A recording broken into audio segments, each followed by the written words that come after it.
95 માં આપણે 18 વર્ષે એક થઈ ભય ભૂખ ભ્રષ્ટાચાર નાબૂદ કરવા ભાજપનું બી વાવ્યું, બધાએ લોહી પરસેવાના ટીપે સિંચીને એને વટવૃક્ષ બનાવ્યું, અને એમાં અમે પટેલિયાઓ અને બાપુ એમાં છે કે નહીં, હા બેઠા પટેલિયાઓ બાપુ બે બળે ચીડા હરક પતુડા એ ભાજપના બીને દરરોજ ઉઠીને 10 ડોલ પાણી પાયું કે આ જલ્દી ઝાડ મોટું થાય ને ભર ઉનાળે છાયો મળશે.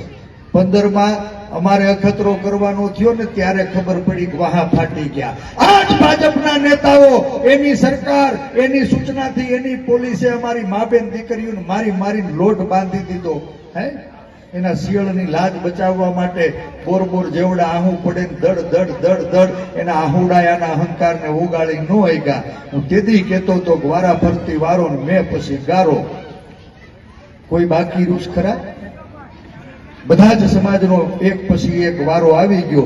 બાપુ બચ્યા હતા આ વખત, આ કોઈના નથી.